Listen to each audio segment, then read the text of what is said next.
Muchas gracias, Jorge. Muy buenos días.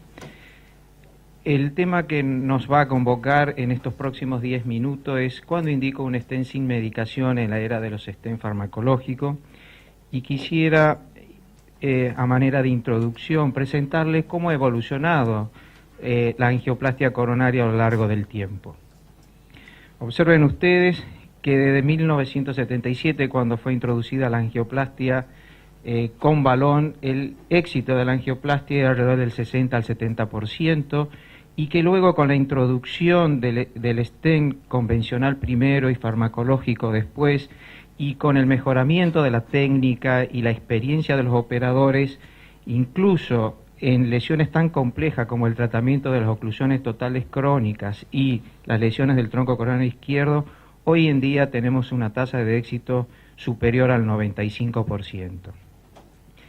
En la primera etapa de la angioplastia con balón, la tasa de complicaciones era del 15 al 20%, que con la introducción del stent convencional pudimos resolver una complicación grave intraprocedimiento, que era la oclusión aguda del vaso, y con ello descendimos las tasas de complicaciones a menos del 3%.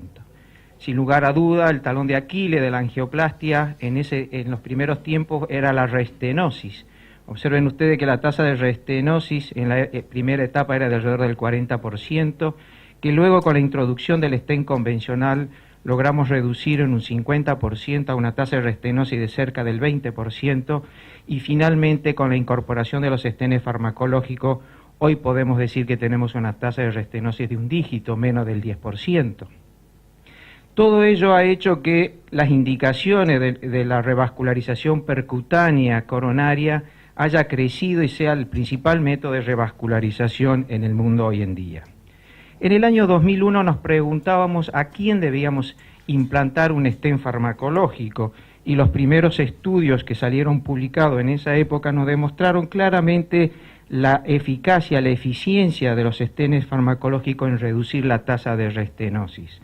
Con estos estudios surgieron las primeras indicaciones, que eran lesiones únicas en arterias coronarias nativas, en estenosis de menos de 30 milímetros de longitud, en un vaso de 2.5 a 3.5 milímetros de diámetro, y en pacientes estables. Eran las primeras indicaciones, es decir, lesiones únicas, simple y en pacientes estables. Sin embargo, este es un ejemplo de lo que acabamos de ver, lesión simple única. Observen el seguimiento a 4 años. Sin embargo, rápidamente la comunidad médica internacional nos dimos cuenta de cuán eficiente era el stent farmacológico, y observen que ya en el año 2007, 3 de cada 4 stents farmacológicos se implantaban en las condiciones que todavía no habían sido testeadas por estudios randomizados, es decir, en pacientes inestables como el infarto agudo de miocardio y en lesiones anatómicas complejas, demostrando que el stent farmacológico era tanto más eficiente cuanto más compleja era la lesión. La realización de estudios randomizados, el desarrollo de nuevos desarrollos de stent farmacológico, el perfeccionamiento de la terapia adyuvante como los nuevos antiplaquetarios, prasugrel, ticagrelor, el mejoramiento de las técnicas cuando son guiadas por eco intravascular, tomografía de coherencia óptica o reserva de flujo fraccional, han sido los principales motivos por el cual el stent farmacológico ha expandido sus indicaciones y ha sido aceptado como método eficaz al tratamiento coronario. Sin embargo, estas son las indicaciones hoy en día, tanto en lesiones complejas lesiones anatómicas muy complejas y en todas las situaciones clínicas. Sin embargo, hay un subgrupo de pacientes en el cual pensamos en quién no debemos poner un stent farmacológico. Y estos son el grupo de pacientes que debemos pensar qué tipo de stent vamos a implantarlo. Pacientes que necesiten una cirugía no cardíaca dentro del año, pacientes con riesgo hemorrágico elevado, con anticoagulación vía oral, pacientes que no van a tener una buena adherencia a la doble terapia antiagregante o son alérgicos a la aspirina o al clopidogrel. Observen ustedes que acá puse infarto agudo de miocardio. Y acá también está como indicación el infarto agudo de miocardio en los estenes farmacológicos, porque el objetivo del infarto agudo de miocardio es abrir la arteria lo antes posible en forma precoz, total y sostenida. Por lo tanto, y el stent nos ayuda a obtener esos resultados para disminuir la mortalidad. Pero sin lugar a duda el stent farmacológico en este subgrupo de pacientes también disminuye reestenosis, es decir, es más efectivo que el stent metálico. Otro grupo a considerar son las lesiones cortas en vasos de calibre mayor de 4 milímetros.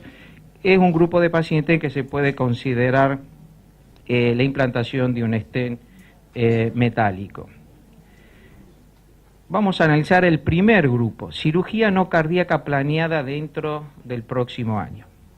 Este es un algoritmo publicado recientemente por las guías americanas, en donde nos dice que todo paciente que va a necesitar una cirugía no cardíaca dentro del próximo año tenemos dos opciones. Si la cirugía debe ser realizada rápidamente, debemos implantar un stent no farmacológico, doble antiagregación plaquetaria por un mes y luego del mes se puede operar el paciente. No debemos realizar la cirugía dentro de los 30 días de implantado un stent. Si la cirugía puede ser diferida en el tiempo, podríamos pensar en implantar un stent farmacológico, especialmente si la podemos diferir 6 meses. 6 meses de doble antiagregación con stent farmacológico y podríamos realizar la cirugía no cardíaca planeada. Con las nuevas generaciones de stent farmacológicos y con la terapia antiplaquetaria dual abreviada, se podría considerar la cirugía entre los 3 y 6 meses y nunca realizar una cirugía no cardíaca dentro de los 3 meses de implantado un stent farmacológico. Sin embargo, existen en las cirugías no cardíacas distintos tipos de riesgos y debemos considerar ello. Esta es la guía de la Sociedad de Cardiología y la Sociedad de Anestesia Europea sobre los riesgos de las cirugías no cardíacas. Observen ustedes que hay 3 grupos de acuerdo al riesgo cardíacos de las cirugías no cardíacas: de bajo riesgo, riesgo intermedio y alto riesgo. Y simplemente para que vean ustedes cómo debemos evaluar muy bien a nuestros pacientes, le puse un ejemplo. Una cirugía de ojo, que es una cirugía de riesgo cardíaco bajo. Pero observen ustedes el riesgo de hemorragia que tiene una cirugía ocular de cámara posterior. Es un riesgo alto, o sea que hay que considerar el tipo de cirugía no cardíaco que va a llevar ese paciente para decidir qué tipo de stent implantar. Estos son los riesgos de hemorragia en la cirugía no cardíaca y lo que tenemos que tener mucho cuidado es en aquellos pacientes que van a necesitar una neurocirugía intracraneal, una cirugía del canal espinal y la cirugía ocular de la cámara posterior.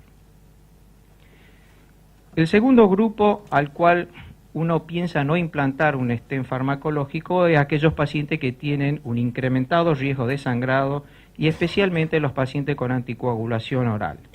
Existe una valoración del riesgo de sangrado a través de un score llamado Hash-Bleds, donde se consideran 9 ítems, a cada ítem se le da un punto, y de acuerdo al puntaje obtenido es un paciente de alto riesgo aquellos pacientes que tienen un score igual o mayor a 3, con una tasa de sangrado anual entre el 5 y el 20% de acuerdo al número de factores de riesgo predisponente de sangrado que hubiere. Sin embargo, acortar el tiempo de antiagregación se ha demostrado que disminuye la incidencia de sangrado y que con la incorporación de los nuevos stents farmacológicos de segunda y tercera generación podemos acortar el tiempo de doble antiagregación, como muestran todos estos estudios que han acortado el tiempo de anticoagulación a menos de un año, 6 meses, incluso 3 meses. Este es un metaanálisis recientemente publicado en septiembre del 2016, donde compara los estudios con doble antiagregación abreviada versus la doble antiagregación estándar de un año, y observen ustedes que el riesgo, mortalidad total, muerte cardíaca, infarto de miocardio, trombosis de stent y stroke, es similar, o sea que no habría un mayor riesgo al acortar la doble antiagregación a 6 meses. Incluso podría haber un beneficio al disminuir el sangrado clínico mayor y menor. Obviamente que estos son estudios y el tratamiento debe ser individualizado para cada caso. Otra situación en la que podemos plantear no implantar un stent farmacológico son las lesiones cortas en vasos grandes. Es conocido la probabilidad de reestenosis de acuerdo a la presencia o ausencia de diabetes, del tamaño del vaso y la longitud del stent. Observen ustedes que cuanto más corta es la lesión y mayor calibre tiene el vaso, las probabilidades de reestenosis son menores.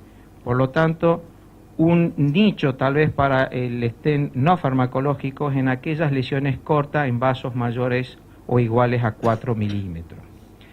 Como conclusión, podemos considerar implantar un stent no farmacológico en pacientes con cirugía no cardíaca planeada dentro de los 6 meses, en pacientes con riesgo de sangrado alto, en pacientes con falta de adherencia y o alergia a la terapia antiplaquetaria y en los vasos de gran calibre y lesiones cortas.